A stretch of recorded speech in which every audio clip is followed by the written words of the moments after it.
नमस्कार विद्यार्थी मित्रांनो, इलेक्ट्रोस्टॅटिक्सच्या 9व्या लेक्चरमध्ये मी तुमचं पुनश्च स्वागत करतोय।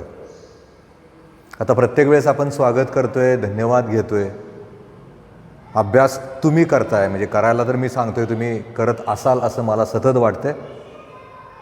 अशा या परिस्थितीमध्ये आज इलेक्ट्रोस्टॅटिक्समधल्या अगोदरच्या असणाऱ्या लेक्चरला धरून पुढच्या आर्टिकलला आपण सुरुवात करतोय। काय केलं बघा आपण याच्या अगोदरच्या लेक्चरमध्ये, म्हणजे इलेक्ट्रोस्टॅटिक्सच्या 8व्या भागामध्ये यातली एक महत्त्वाची संकल्पना आपण बघितली, ती संकल्पना होती कॅपॅसिटी ऑफ द कंडक्टर। मी काय सांगितलं तुम्हाला, एखाद्या कंडक्टरवर किती प्रमाणात चार्ज स्टोअर करायचं ही त्याच्यामध्ये असणारी जी ॲबिलिटी आहे त्याला कॅपॅसिटी ऑफ द कंडक्टर या नावानं ओळखतात। मग ते क्यूचं व्हीचं रिलेशन तयार झालं, क्यूला व्ही डायरेक्टली आलं, Q is equal to C V आलं, C is equal to Q upon V आलं, त्याचं एकक ठरवलं, त्याची व्याख्या ठरवली आणि आपण काय केलं, त्याच्यानंतरची एक स्टेज बघितली। जो शब्द आपल्या असणाऱ्या रेग्युलरच्या लाईफमध्ये, जे इन्स्ट्रुमेंट आपल्या रेग्युलरच्या लाईफमध्ये किंवा जो कॉम्पोनंट आपण अनेक इलेक्ट्रिकल किंवा इलेक्ट्रॉनिक इन्स्ट्रुमेंटमध्ये वापरतो तो म्हणजे कंडेन्सर किंवा कॅपॅसिटर। का कॅपॅसिटर काय असतं त्याच्यामध्ये? मग आपण विचार केला की जर समजा एखाद्या कंडक्टरवर चार्ज स्टोअर करत असताना तिथं असणारा तो जो कंडक्टर आहे त्याचं जर पोटेन्शियल वाढत असेल तर त्या ठिकाणी तो जो कंडक्टर आहे त्याला हँडल करणं रिस्की आहे, मान्य आहे।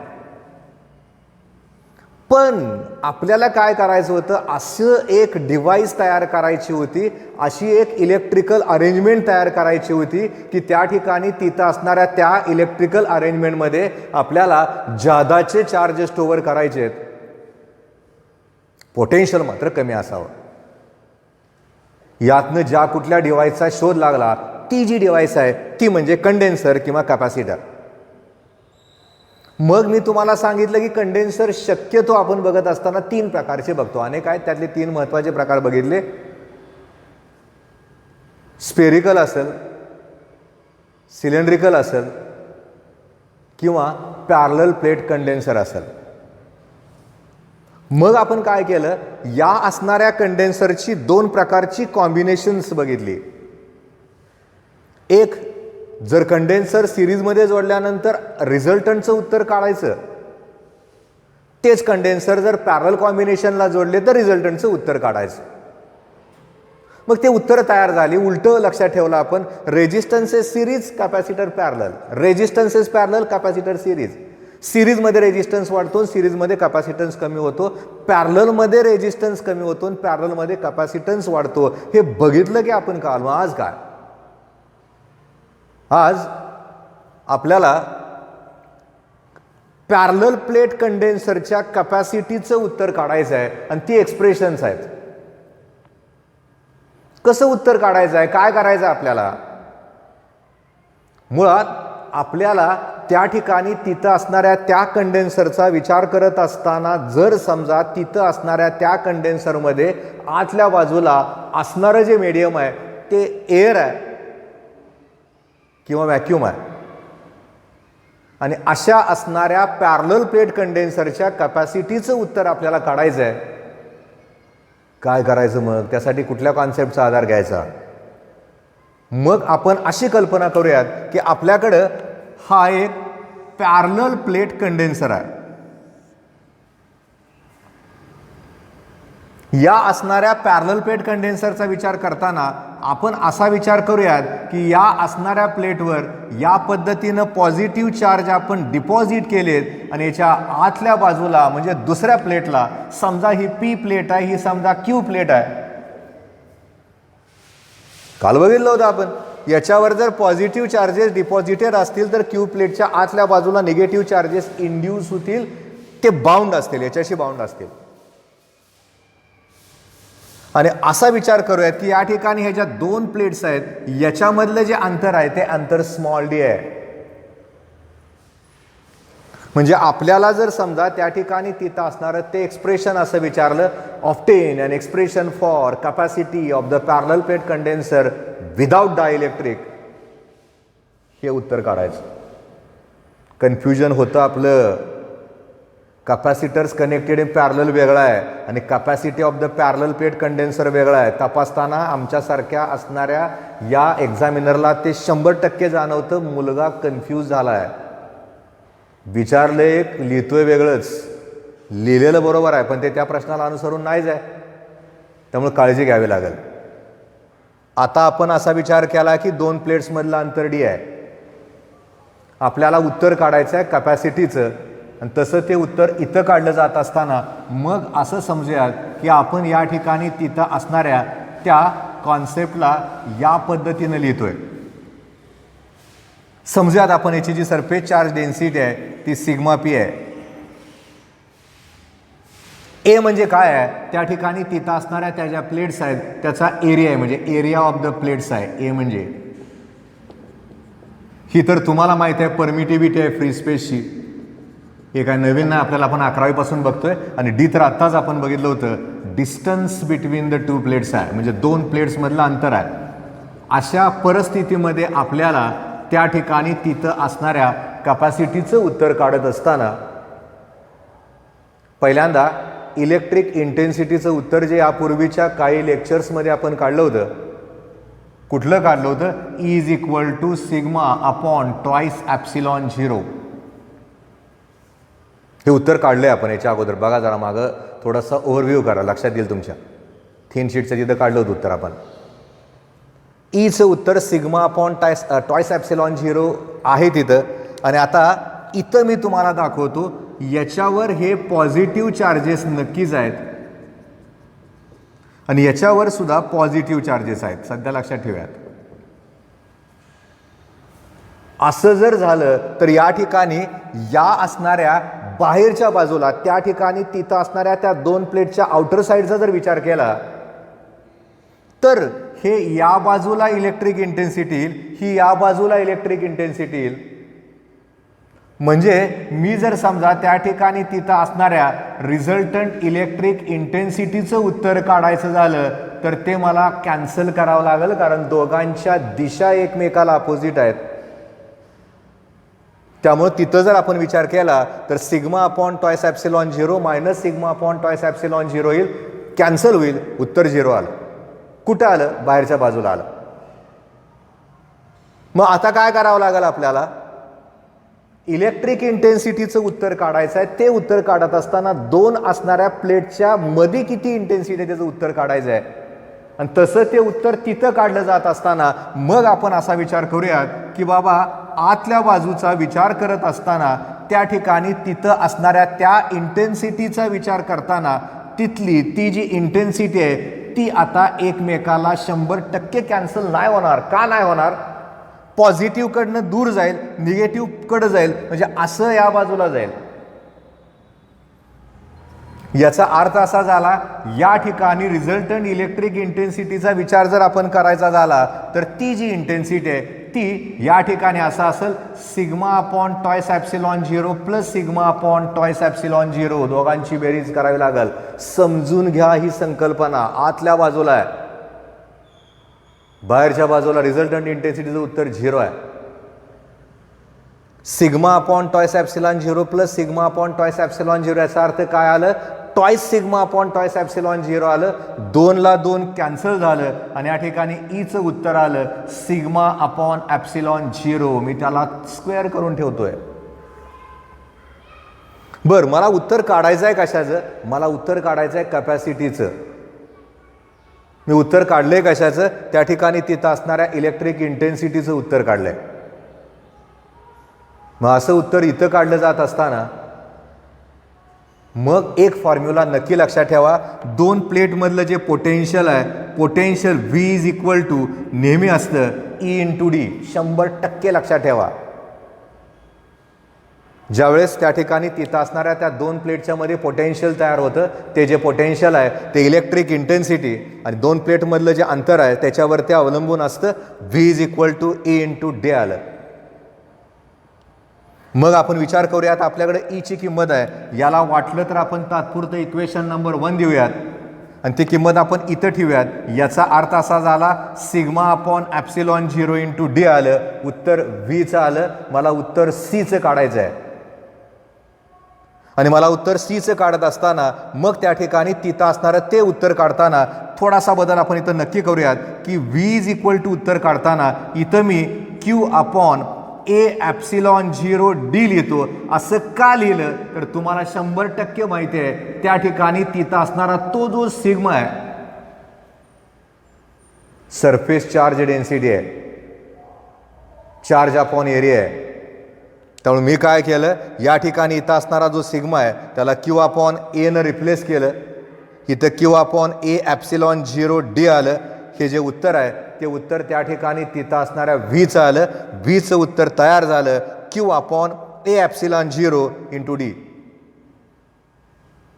आता उत्तर आपल्याला फायनल काढायचं आहे आणि फायनल उत्तर काढत असताना आपलं जे उत्तर आहे ते उत्तर काढायचं आहे कपॅसिटीचं आणि तसं असणारं ते उत्तर इथं काढलं जात असताना मग आपण असा विचार करूयात की बाबा त्या ठिकाणी तिथं असणारा तो जो फॉर्म्युला आहे सीचा फॉर्म्युला आहे तरी कुठला माहिती आहे आपल्याला. ज्यावेळेस आपण सीचा विचार करतो त्यावेळेस आपल्याला क्यू अपॉन व्हीचा विचार करावा लागतो, कारण Q is equal to C V असतं. C is equal to Q upon V आहे. व्हीचं उत्तर माझं क्यू अपॉन ॲप्सिलॉन 0 डी आहे. ती जी किंमत आहे ती किंमत आपण इथं ठेवूयात, क्यूच्या ठिकाणी क्यू तसंच ठेवूयात आणि व्हीच्या ठिकाणी Q upon A epsilon 0 D ठेवूयात. दिसते की आपल्याला क्यूला क्यू कॅन्सल झालं, याचा अर्थ त्या ठिकाणी तिथं असणाऱ्या त्या सीचं उत्तर तयार झालं आणि त्या ठिकाणी तिथं असणारा तो जो सी आहे त्याचं उत्तर इथं काढलं जात असताना आपण 100% असं लिहू शकतो C is equal to A epsilon 0 upon D. आणि हा एक महत्त्वाचा फॉर्म्युला झाला. कुठला फॉर्म्युला झाला हा? Capacity of the parallel plate condenser without dielectric. कशा कशावर अवलंबून आहे असा जर प्रश्न त्यांनी विचारला तर नक्की लक्षात ठेवायचं एरियाच्या प्लेट्सला तो अवलंबून आहे आणि 2 प्लेट्समधलं जे अंतर आहे त्याच्यावर पण ते अवलंबून आहे. एरियाला कॅपॅसिटी डायरेक्टली प्रपोर्शनल आहे, डिस्टन्सला कॅपॅसिटी इन्व्हर्सली प्रपोर्शनल आहे. ज्यादा एरिया ज्यादा कॅपॅसिटी, ज्यादा डिस्टन्स कमी कॅपॅसिटी. म्हणजे आपल्याला या ठिकाणी तिथं असणाऱ्या त्या कॅपॅसिटीचं उत्तर काढता येतं आणि तसं ते उत्तर आहे ते इथं काढलं जात असताना फॉर्म्युला तयार झाला C is equal to A epsilon 0 upon D. Capacity of the parallel plate condenser without डायइलेक्ट्रिकचं उत्तर काढताना या पद्धतीनं त्या ठिकाणी तिथं असणाऱ्या त्या फॉर्म्युल्याचा वापर करून आपण ते जे उत्तर आहे ते उत्तर नक्की काढू शकतो. आता जरासं अंडरस्टँडिंग लेवलवरचं एक यातलं आर्टिकल आहे, कारण आपलं हे उत्तर तर तयार झालं आणि आता काय करायचं आपल्याला त्या ठिकाणी तिथं असणाऱ्या त्या कॅपॅसिटीचंच उत्तर काढायचं आहे आणि तिथलं ते जे उत्तर आहे ते उत्तर इथं काढलं जात असताना एका वेगळ्या संकल्पनेचा आधार घेऊन त्या ठिकाणी ते जे उत्तर आहे ते उत्तर काढायचं आहे. आत्ता ज्या कुठल्या फॉर्म्युल्याचा वापर आपण केला होता ते सगळे जे सगळे फॉर्म्युले नक्कीच लक्षात ठेवावे लागतील आणि तसे ते लक्षात ठेवत आपल्याला या ठिकाणी तिथं असणारं ते जे आर्टिकल आहे ते आर्टिकल बघावं लागेल. आणि बघत असताना मी फक्त काय केले बघा, फळ्यावर विदाउट डायइलेक्ट्रिक मीडियम मगाशी लिहिलं होतं, आता मात्र लिहिलंय विथ डायइलेक्ट्रिक मीडियम.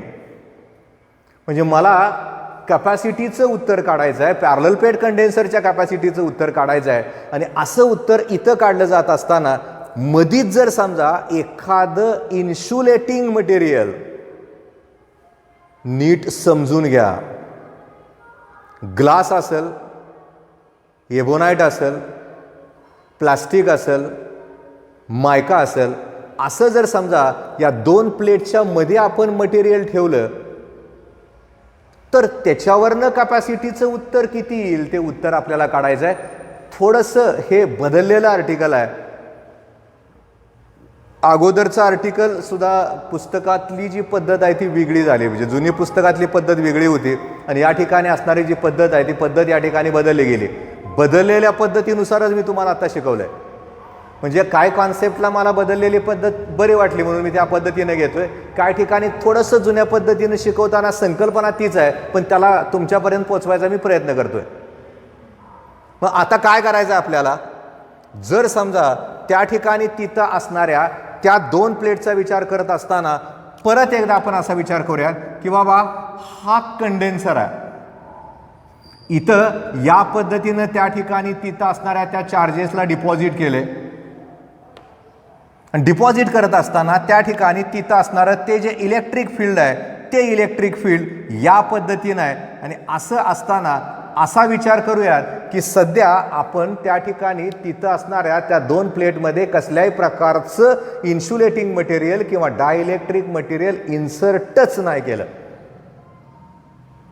जर समजा त्या ठिकाणी तिथं असणाऱ्या त्या 2 प्लेटमध्ये जर डायइलेक्ट्रिक मीडियम आपण इन्सर्ट नाही केलं आणि आपल्याला तिथं असणाऱ्या त्या कंडेन्सरच्या कॅपॅसिटीचं उत्तर लिहायचं झालं तर मी परत एकदा तोच फॉर्म्युला लिहितो जो फळ्यावरचा आहे, A∈0/d, त्याला इक्वेशन नंबर 1 देऊन टाकतो. मी अजून बदल काहीच नाही केला. जे मगाशी लिहिलं होतं तेच फक्त तिथंच वर लिहून टाकलं मी, कारण त्या असणाऱ्या स्टेपचा इथं आपण डायरेक्टली वापर करतच नाही, पण त्याचं इम्प्लिमेंटेशन करून आपण वेगवेगळ्या पद्धतीनं तिथं असणाऱ्या त्या कॅपॅसिटीचं उत्तर काढतोय. ठीक आहे. C = A∈0d झालं.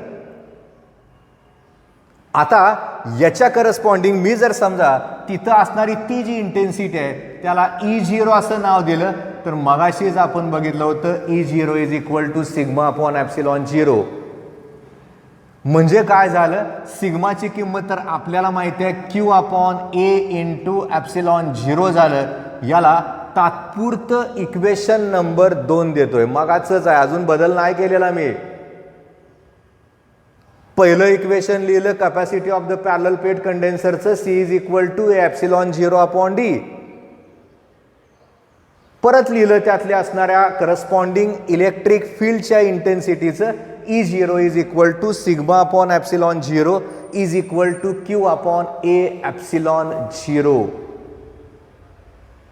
आणि आता काय करायचं आपल्याला, या पद्धतीनं त्या ठिकाणी तिथं लिहिलं जात असताना मग विचार आपण असा करूया की या 2 प्लेटच्या मध्ये आपण एक डायइलेक्ट्रिक मीडियम इन्सर्ट करतोय. नीट बघा, या ठिकाणी निळ्या पेनानं मी मुद्दामून दाखवतोय. जे मीडियम इन्सर्ट केलंय त्याचा जो थिकनेस आहे तो थिकनेस T आहे आणि याच्यामधलं जे अंतर आहे 2 प्लेटमधलं ते D आहे. जे मगाशी घेतलं होते तसंच आहे. बरोबर 2 प्लेटच्या मध्ये आपण त्या ठिकाणी तिथं असणाऱ्या त्या मीडियमला इन्सर्ट केलंय. आता काय होतं, पॉझिटिव्हकडं आतमधले निगेटिव्ह चार्जेस या बाजूला ओढले जातात आणि निगेटिव्हकडं पॉझिटिव्ह चार्जेस या बाजूला ओढले जातात. त्यामुळे तिथं आतल्या बाजूला एक वेगळंच इलेक्ट्रिक फील्ड तयार होतं. या प्रकारे तिथं असणाऱ्या त्या मटेरियलला 2 प्लेटमध्ये ठेवल्यानंतर जर समजा हे चार्जेस असे इकडं तिकडं होत असतील तर याला म्हणतात पोलरायझेशन. नक्की लक्षात ठेवा, पोलराइज झालं, जसं ओढून घेतलं त्यानं. त्यामुळे काय झालं, आतल्या बाजूला एक प्रकारची इलेक्ट्रिक फील्ड इंटेन्सिटी झाली जी पोलरायझेशनमुळे झाली. त्याला आपण नाव देऊन टाकूयात EP. पहिल्यांदा ज्यावेळेस आपण त्या ठिकाणी तिथं असणाऱ्या त्या EO लिहिलं, EO लिहित असताना मग काय झालं, σ/ε0 आलं, Q/A∈0 कधी आलं हे, जर समजा त्या ठिकाणी तिथं असणाऱ्या त्या 2 प्लेटमध्ये कसल्याही प्रकारचं मीडियम नव्हतं त्यावेळेस आलं. आता मीडियमला इन्सर्ट केलंय ना आपण. मीडियमला इन्सर्ट करताना कसं केलंय ते नीट बघा. मुळात याचा असणारा जो थिकनेस आहे तो T एवढ्या अमाऊंटचा आहे. 2 प्लेटमधलं अंतर आहे ते D एवढ्या अमाऊंटचं आहे. आतल्या बाजूला त्याला इन्सर्ट केल्यानंतर एक प्रकारचं इलेक्ट्रिक फील्ड तयार झालं जे पोलरायझेशनमुळे झालं. त्याला EP म्हणूयात, याला σp म्हणूयात. ε0 तसंच राहिलं, याला आपण QP म्हणूयात. A∈0 झालं. याला इक्वेशन नंबर 3 दिलं. QP म्हणजे काय, पोलरायझेशनमुळे तयार झालेले चार्ज. हे वेगळं आहे, लक्षात ठेवा, जरा समजून घ्या. मुळात हे जे चार्जेस आहेत ते चार्जेस आपण त्याच्यावर तयार केल्यासारखे झालेत. दोन प्लेटच्या मध्ये त्या असणाऱ्या मटेरियलला इन्सर्ट केल्यानंतर तिथं असणारं ते मटेरियल पोलराइज झालं. इकडच्या बाजूला निगेटिव्ह गेले, पलीकडच्या बाजूला पॉझिटिव्ह गेले, आतमध्ये इलेक्ट्रिक फील्ड तयार झालं. ते ह्याच्या उलटं झालं ना, हे इकडून इकडं आहे, ते ती पॉझिटिव्हकडनं निगेटिव्हकडे झालं. हे पॉझिटिव्हकडनं निगेटिव्हकडे आहे, पण दोघांच्या दिशा वेगळ्या आहेत. हे जरा जास्त आहे, हे जरा कमी आहे, ईपी कमी आहे आणि ईओ जास्ती आहे. म्हणजे आपल्याला त्या ठिकाणी तिथं असणारं ते इक्वेशन लिहित असताना दोन इक्वेशन तयार झालं. पहिलं EO is equal to sigma upon epsilon 0 झालं, दुसरं EP is equal to sigma P upon epsilon 0 झालं. परत याचा लक्षात ठेवायचं आहे, सिग्मा म्हणजे सरफेस चार्ज डेन्सिटी आहे, म्हणजे चार्ज अपॉन एरिया आहे. इथं क्यू अपॉन ए आलं, क्यू पी अपॉन ए आलं, ईपीचं उत्तर तयार झालं Q P upon A epsilon 0, आणि त्याला तात्पुरतं आपण इक्वेशन नंबर 3 दिलं. उत्तर काढताना अनेक स्टेप्स आहेत. मग मला समजा रिझल्टंट इलेक्ट्रिक फील्डचा विचार करायचा झाला तर मग मात्र मला या ठिकाणी ईओ मायनस ईपी लिहावं लागेल. का असं ईपी मायनस ईओ का नाही? तर ईपी कमी आहे आणि ईओ जास्त आहे. दोघांच्या दिशा एकमेकाला अपोजिट आहेत. रिझल्टंटचं उत्तर काढताना नक्कीच मोठ्यातनं लहान वजा करावं लागेल. त्यामुळे तिथलं उत्तर काढताना E is equal to EO minus EP घ्यावं लागेल. पण याच्यामध्ये एक रिलेशन असतं, ते नक्की लक्षात ठेवावं लागतं. E0 upon E0 minus EP is equal to K. हे तात्पुरतं लक्षात ठेवा, हे आपण पाठ करायचं रिलेशन. हे जर तसं असेल तर आपण नक्की याचा वापर करून नक्की सांगू शकतो EO upon EO minus EP is equal to K असेल तर EO minus EP is equal to E0 upon K असेल. याचा अर्थ E is equal to E0 upon K आलं. E0 वर लिहिलंय आपण, याचा अर्थ इथं असा आला सिग्मा अपॉन ए ॲप्सिलॉन 0 के, किंवा सिग्माच्या ठिकाणी क्यू आपण लिहिलं, त्याच्यावरनं आपण त्या ठिकाणी तिथं असणारं ते जे उत्तर आहे ते उत्तर आपण लिहू शकतो.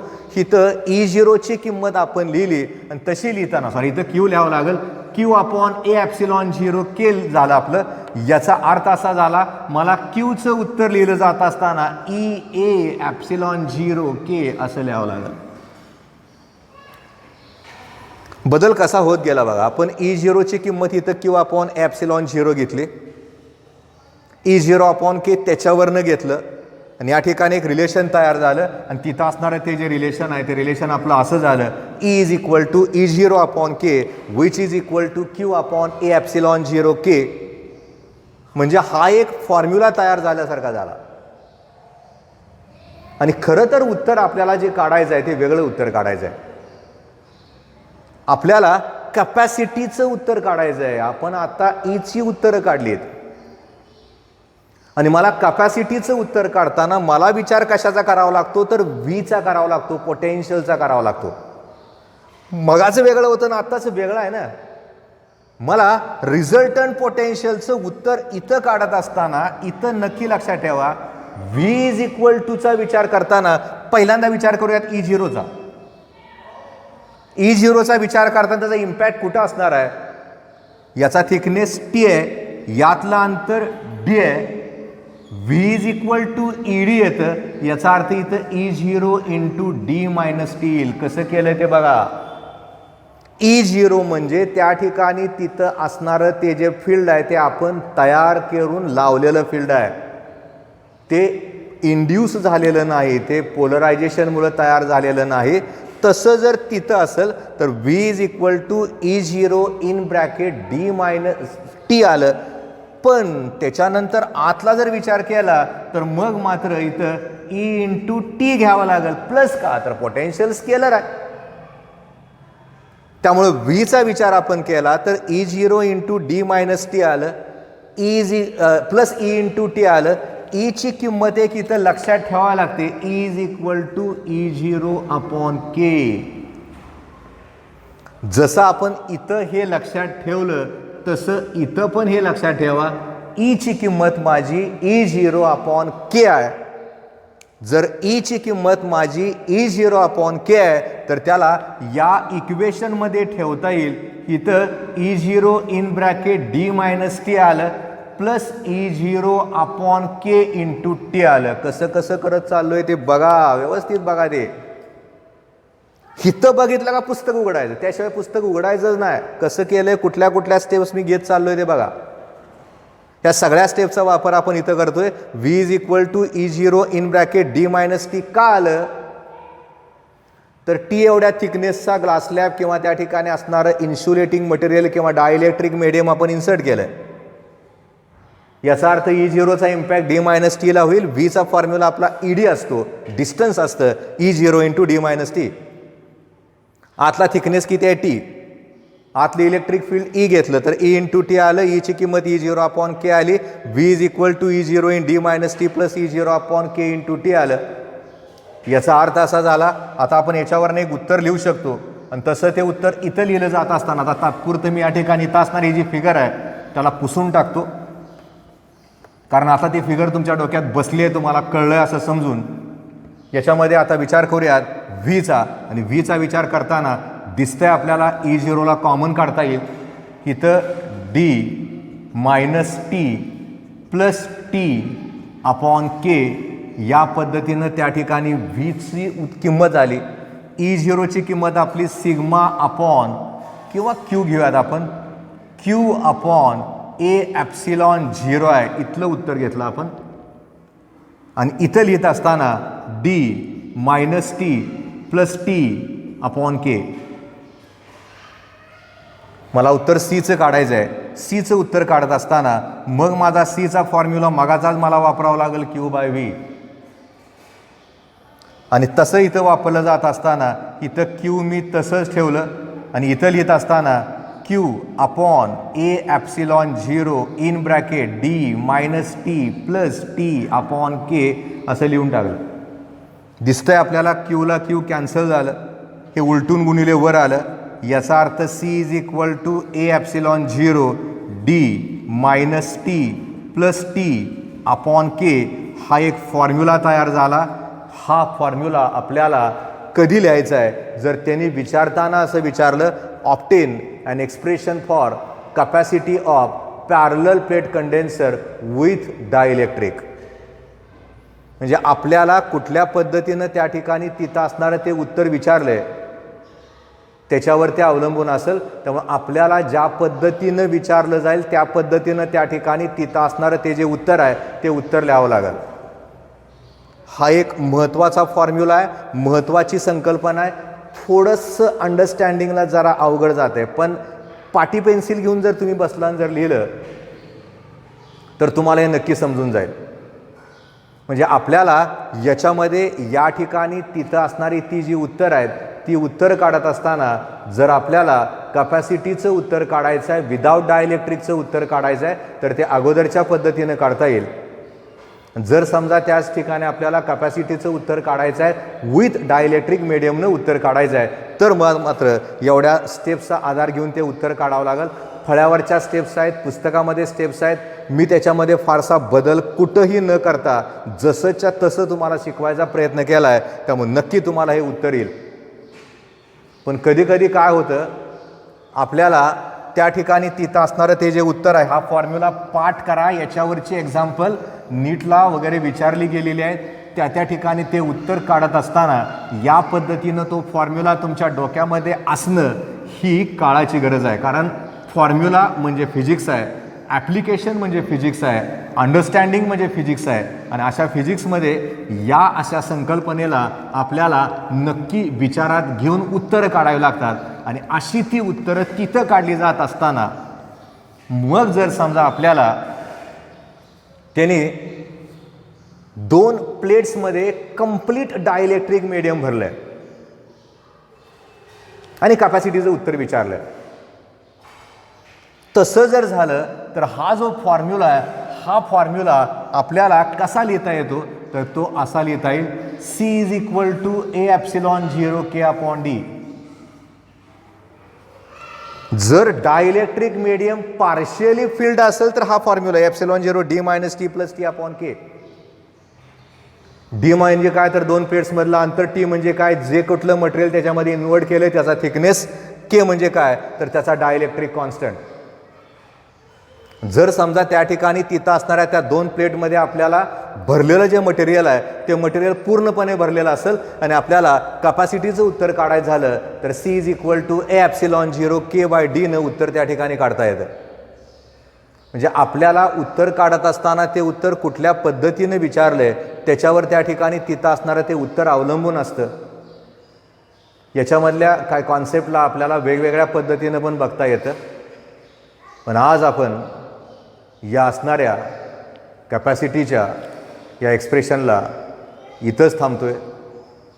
याच्यानंतरच्या असणाऱ्या लेक्चरमध्ये आपण यातला जो पुढचा भाग आहे, कॅपॅसिटीची काय कॉम्बिनेशन्स मला तुम्हाला सांगायची आहेत, डायइलेक्ट्रिक मीडियमची कॉम्बिनेशन्स तुम्हाला द्यायची आहेत. थोडं मोठं आहे ते बऱ्यापैकी सांगता येतं, ते त्याच्यामध्ये कंटिन्युटी आहे. पण तत्पूर्वी काय करायचं, हा जो फॉर्म्युला आहे, ही जी एक्सप्रेशन्स आहेत, एक्सप्रेशन कुठं बोर्डासाठी, फॉर्म्युले कधी CETसाठी, त्याच्यामधलं ॲप्लिकेशन इथं नक्की लक्षात ठेवायचं आहे. Cला K डायरेक्टली आहे, Cला D इन्व्हर्सली आहे, Cला A डायरेक्टली आहे.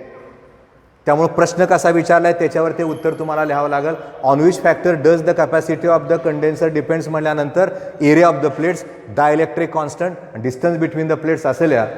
How the capacity of the parallel plate condenser can be increase म्हणलं तर by increasing the area of the plates, by increasing the dielectric constant and by decreasing the distance between the plates असं तिथं लिहावं लागेल. नक्की वाचाल तुम्ही, चांगला आहे आर्टिकल, सोपा आहे, समजत जातं ते. याच्यानंतरच्या असणाऱ्या तुमच्या त्या लेक्चरमध्ये आपण याच्यामधली कॉम्बिनेशन बघतोय. धन्यवाद.